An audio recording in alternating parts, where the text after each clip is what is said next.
Assalamualaikum. Welcome to my YouTube channel Knowledge for Students. So students, today we are here with class number 10. So students, आज की class शुरू करने से पहले अगर अभी तक आप लोगों ने मेरे चैनल को सब्सक्राइब नहीं किया तो प्लीज़ सब्सक्राइब के बटन पर क्लिक कर दीजिए। और अगर आपको मेरी वीडियोस पसंद आ रही हैं तो प्लीज़ लाइक एंड शेयर के बटन पर क्लिक कीजिए। और अगर आपको कोई भी कन्फ्यूजन हो रहा है या कोई चीज़ समझ में नहीं आ रही तो आप लोग कमेंट्स बॉक्स में जाके कमेंट्स कर सकते हैं। सो स्टूडेंट्स, चलें स्टार्ट करते हैं हमारी आज की क्लास। सो स्टूडेंट्स, पिछली क्लास में हमने कुड मॉडल वर्ब के बारे में बात की थी।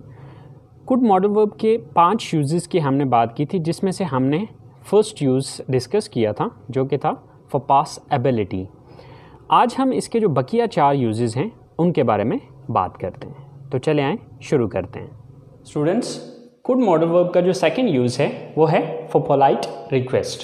सो स्टूडेंट्स, पोलाइट रिक्वेस्ट मतलब कि आप मुहज़्ज़ब अंदाज में अगर किसी से कोई एहतराम के साथ रिक्वेस्ट करना चाह रहे हैं तो उसके लिए आप कुड मॉडल वर्ब का इस्तेमाल करेंगे। सो इसकी स्ट्रक्चर क्या होगी?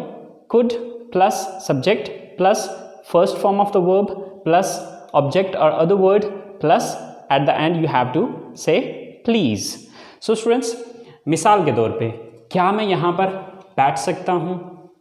क्या मैं आपका कंप्यूटर इस्तेमाल कर सकता हूँ? क्या आप मेरी मदद कर सकते हैं?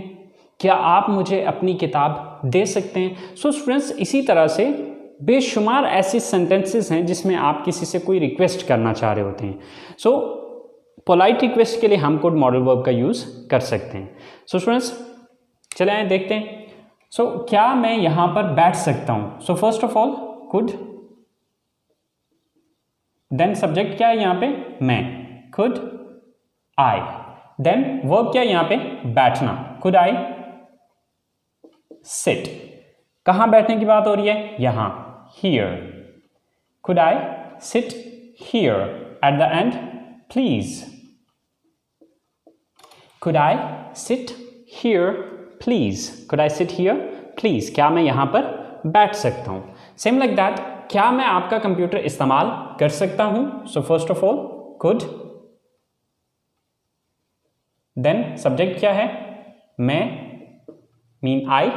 Then first form of the word, verb क्या है? इस्तेमाल करना, यूज। Could I use? क्या इस्तेमाल करने की बात हो रही है? ऑब्जेक्ट क्या है यहाँ पे? आपका computer, your computer. Could I use your computer please? Could I use your computer please? क्या मैं आपका कंप्यूटर इस्तेमाल कर सकता हूं? इसी तरह से क्या आप मेरी मदद कर सकते हैं? So first of all could, then subject क्या है यहाँ पे? आप, यू। Could you? वर्ब क्या है यहाँ पे? मदद करना, हेल्प। Could you help? किसकी मदद करने की बात हो रही है? मेरी, me. Could you help me please? Could you help me please? क्या आप मेरी मदद कर सकते हैं प्लीज? इसी तरह से क्या आप मुझे अपनी किताब दे सकते हैं? सर कुड, देन सब्जेक्ट क्या है यहाँ पे? आप, यू। Could you? वर्ब क्या है यहाँ पे? देना, गिव। Could you give? किसको देने की बात हो रही है? मुझे। Could you give me? क्या देने की बात हो रही है? अपनी किताब, your book. Please, could you give me your book please? तो स्टूडेंट्स, इसी तरह से हज़ारों के हिसाब से इस तरह के सेंटेंसेस बनते हैं जो कि आपने इस तरीकाकार को फॉलो करते हुए, स्ट्रक्चर को फॉलो करते हुए आपने वो सेंटेंसेस बनाने। सो आई होप सो स्टूडेंट्स, इसका सेकंड यूज़ आपको समझ आ गया होगा। तो चले आए बात करते हैं हम इसके थर्ड यूज़ की। कुड मॉडल वर्ब का जो थर्ड यूज़ है वो है फॉर परमिशन। यानी कि अगर आपसे किसी ने कोई पोलाइट रिक्वेस्ट की है तो आप उसको इजाज़त देने के लिए भी कुड मॉडल वर्ब का ही इस्तेमाल करेंगे। मिसाल के तौर पे आपसे कोई सवाल करता है या रिक्वेस्ट करता है कि क्या मैं यहाँ पर बैठ सकता हूँ? Could I sit here please. तो आप उसको इजाज़त देने के लिए हाँ आप यहाँ बैठ सकते हैं, तो इसके लिए भी आप कुड मॉडल वर्ब का ही इस्तेमाल करेंगे। सो इसकी स्ट्रक्चर क्या है, subject plus could plus first form and then object. So मिसाल के तौर पे अगर आपसे किसी ने रिक्वेस्ट की कि क्या मैं यहाँ पर बैठ सकता हूँ, तो आप उसको इजाज़त देते हुए क्या कहेंगे, हाँ आप यहाँ पर बैठ सकते हैं। अब हाँ के लिए आपने यस लगाना है, यस, देन सब्जेक्ट क्या है, आप, you, yes you, then could, yes you could, then verb क्या है, बैठना, sit, yes you could sit. कहाँ बैठने की बात हो रही है, यहाँ। So yes you could sit here, yes you could sit here. इसी तरह आपने अगर किसी से इजाज़त तलब की है या आपने पोलाइट रिक्वेस्ट की है कि क्या मैं आपका कंप्यूटर इस्तेमाल कर सकता हूँ, तो वो आपको इजाज़त देता है, हाँ आप मेरा कंप्यूटर इस्तेमाल कर सकते हैं। सो हाँ के लिए यस आप मेरा कंप्यूटर इस्तेमाल कर सकते हैं। सो सब्जेक्ट क्या है यहाँ पे, आप, yes you, then could, yes you could, इस्तेमाल करना, use, yes you could use. क्या इस्तेमाल करने की बात हो रही है, मेरा computer, my computer, yes you could use my computer. So क्या आप मेरी मदद कर सकते हैं, तो इसकी परमिशन देते हुए आप क्या कहेंगे, yes I could help you, yes I could help you। क्या मैं क्या आप मुझे अपनी किताब दे सकते हैं, तो इसका जवाब आप कहते हैं, हाँ मैं आपको अपनी किताब दे सकता हूं। सो yes I could give you my book। So students ये था इसका थर्ड यूज़। सो अगर आपसे किसी ने कोई पोलाइट रिक्वेस्ट की है, तो आप उसका जवाब देने के लिए आप इसका इस्तेमाल या उसको इजाज़त देने के लिए आप कुड का यूज़ कर सकते हैं। तो चलें बात करते हैं हम इसके फोर्थ यूज़ की, और इसका फोर्थ यूज़ है फॉर पॉसिबिलिटी। तो चलें स्टार्ट करते हैं। कुड मॉडल वर्ब का जो फोर्थ यूज़ है वो है फॉर पॉसिबिलिटी। सो स्टूडेंट्स ये पॉसिबिलिटी पास्ट की भी हो सकती है, प्रेजेंट की भी हो सकती है और फ्यूचर की भी हो सकती है। यानी कि इसके लिए ज़रूरी नहीं है कि ये सिर्फ पास्ट की ही एबिलिटी होगी या ये सिर्फ प्रेजेंट की एबिलिटी होगी या फ्यूचर की एबिलिटी होगी। सो ये तीनों पर्पसेस के लिए एक ही सेंटेंस इस्तेमाल किया जाएगा। मसलन मैं कल आपके घर आ सकता था, अब ये पास्ट की एबिलिटी है, पास्ट की पॉसिबिलिटी है। मैं आज आपके घर आ सकता हूँ, ये प्रेजेंट की पॉसिबिलिटी है, और मैं कल आपके घर आ सकता हूँ, ये आने वाले कल की बात हो रही है। सो ये फ्यूचर की पॉसिबिलिटी है। यानी कि पॉसिबिलिटी का मतलब होता है इम्कानियत, यानी कि जिसमें 50-50 चांसेस हों। मुमकिन है कि ये काम हो भी जाए और मुमकिन है कि ये काम ना भी हो। मिसाल के तौर पे इसी तरह से हम कहते हैं कि कल बारिश हो सकती थी, तो ये पास्ट की एबिलिटी है। आज बारिश हो सकती है, ये मौजूदा वक्त की एबिलिटी पॉसिबिलिटी है। एंड कल बारिश हो सकती है, तो ये आने वाले वक्त की, यानी कि ये आने वाले कल की पॉसिबिलिटी है कि शायद कल बारिश हो सकती है। तो स्टूडेंट्स इसका बनाने का तरीकाकार सिंपल, जिस तरह से हमने पिछले सेंटेंसेस को देखा, तो बिल्कुल वैसे ही इसका इस्तेमाल किया जाएगा, जस्ट इसका सेंस चेंज हो जाएगा। तो मैं कल आपके घर आ सकता था, आई कुड, यानी कि सबसे पहले सब्जेक्ट लगाया, देन कुड लगाया, देन वर्ब क्या है, आना, कम। I could come, आपके घर, your home। I could come your home, कल, yesterday।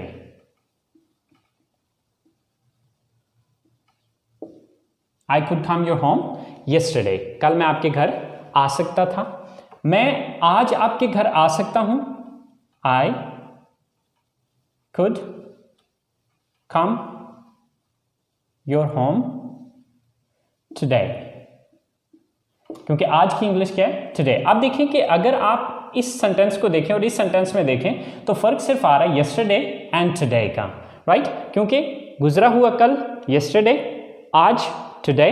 अब इसी तरह जो अगला सेंटेंस हम बनाएंगे उसमें भी सिर्फ एक लफ्ज़ का चेंज आएगा, और वो है आने वाले कल की इंग्लिश। सो मैं कल आपके घर आ सकता हूं, I could come your home tomorrow. I could come your home tomorrow. कल मैं आपके घर आ सकता हूं। सो स्टूडेंट्स, अगर आप इन तीनों सेंटेंसेस को देखें तो सिर्फ लास्ट वाला जो वर्ड है वो आपको डिफरेंट नजर आएगा, क्योंकि गुजरा हुआ कल yesterday, आज today एंड आने वाला कल tomorrow। इसी तरह से कल बारिश हो सकती थी, सबसे पहले subject it, then could, it could, then verb क्या है, बारिश होना, rain, it could rain, बारिश हो सकती थी। सो कल yesterday, it could rain yesterday, कल बारिश हो सकती थी, आज बारिश हो सकती है, it could rain today, it could rain today, आज बारिश हो सकती है। इसी तरह से कल बारिश हो सकती है, यानी कि आने वाले कल की बात हो रही है, it could rain tomorrow, कल बारिश हो सकती है। सो स्टूडेंट्स, अगर आप इन तीनों सेंटेंसेस को भी देखें तो बाकी सेंटेंस सेम है, सिर्फ yesterday, today and tomorrow, just ये चीज़ चेंज हो रही है। अगर आप इन दोनों सेंटेंसेस को देखें तो इसके अंदर आपको पास्ट, प्रेजेंट एंड फ्यूचर तीनों की पॉसिबिलिटी नज़र आएगी। सिर्फ हम चेंज क्या कर रहे हैं, जस्ट लास्ट का वर्ड चेंज कर रहे हैं। सो आई होप आपको इसका फोर्थ यूज़ भी समझ में आ गया होगा। तो चलें स्टूडेंट्स, अब हम बात करते हैं इसके फिफ्थ एंड लास्ट यूज़ की, और इसका लास्ट यूज़ है फॉर इमेजिनरी सेंटेंसेस, यानी कि तसव्वुराती जुमले। तो चलें आए देखते हैं स्टूडेंट्स, इसका लास्ट एंड फिफ्थ यूज़ जो है वो है फॉर इमेजिनरी सेंटेंसेस, यानी कि तसव्वुराती जुमले, जिसके अंदर आप कोई तसव्वुर कर रहे होते हैं या कोई ख्याल कर रहे होते हैं। मिसाल के तौर पे मैं कहता हूँ कि काश मैं वहाँ जा पाता, या काश मैं वहाँ जा सकता, काश मैं आपसे मिल सकता, काश मैं गाड़ी खरीद पाता या ख़रीद सकता, काश मैं आपकी मदद कर पाता या मदद कर सकता। तो इस तरह के जितनी भी सेंटेंसेस जिसमें आप काश का वर्ड यूज़ कर रहे हैं उनको हम इमेजिनरी सेंटेंसेस कहते हैं, और उसके लिए आप कुड का यूज़ करेंगे। अच्छा, पीछे जो हम कुड का यूज़ पढ़ चुके हैं, तरीकाकार इसका सेम एज इट इज़ वैसा ही रहेगा, सिर्फ इसके स्टार्ट में हम आई विश का वर्ड यूज़ करेंगे। बाकी सेंटेंस देखें, जैसे कि पहले हम यूज़ कर रहे थे subject plus could plus first form of the verb and then object और अदर वर्ड। इसी तरह से अब यहाँ पर भी सेम एज इट इज़ वैसा ही है, सिर्फ चेंज यहाँ पर हमने ये किया है कि सब्जेक्ट से पहले हमने आई विश का वर्ड यूज़ किया है। तो चले देखते हैं, जैसे कि काश मैं वहाँ जा पाता, so I wish, then subject मैं, I wish I, then could, I wish I could, verb क्या है यहाँ पे, जाना, go, कहाँ जाने की बात हो रही है, वहाँ, there, I wish I could go there, I wish I could go there, काश मैं वहाँ जा पाता, काश मैं आपसे मिल सकता या मिल पाता। सबसे पहले I wish, देन सब्जेक्ट क्या है यहाँ पे, I, then could, then verb क्या है यहाँ पे, मिलना, meet, I wish I could meet, किससे मिलने की बात हो रही है, आपसे। So I wish I could meet you, I wish I could meet you, काश मैं आपसे मिल पाता, काश मैं गाड़ी खरीद पाता या खरीद सकता, आई विश, देन सब्जेक्ट क्या है, आई, देन वर्ब क्या है यहाँ पे, खरीदना, buy, I wish I could buy, I wish I could buy गाड़ी, the car, I wish I could buy the car, काश मैं गाड़ी खरीद पाता, काश मैं आपकी मदद कर सकता या कर पाता। So I wish I could help you, I wish I could help you. तो स्टूडेंट्स इसी तरह से काश वाले जितने भी सेंटेंसेस हैं उसके अंदर आप कुड का यूज़ कर सकते हैं। फ़र्क सिर्फ इतना आएगा कि आपने सेंटेंस के स्टार्ट में आई विश लगा लेना है। सो इस तरह से बेशुमार सेंटेंसेस बनेंगे। सो आप इस स्ट्रक्चर को फॉलो करते हुए आप उन सारे सेंटेंसेस की इंग्लिश बना सकते हैं। So students I hope so आपको कुड मॉडल वर्ब के जो 5 यूजेस हैं वो समझ आ गए होंगे। फिर भी अगर आपको कोई कन्फ्यूजन हो रहा है या कोई चीज़ जो समझ में नहीं आ रही तो आप प्लीज़ कमेंट्स बॉक्स में जाके कमेंट्स कर सकते हैं। इंशाल्लाह मैं आपके उस कन्फ्यूजन को क्लियर करने की कोशिश करूँगा। सो अपना बहुत सारा ख्याल रखिएगा। इंशाल्लाह ज़िंदगी रही तो आप लोगों से अगली क्लास के साथ मुलाकात होगी। अल्लाह हाफिज़।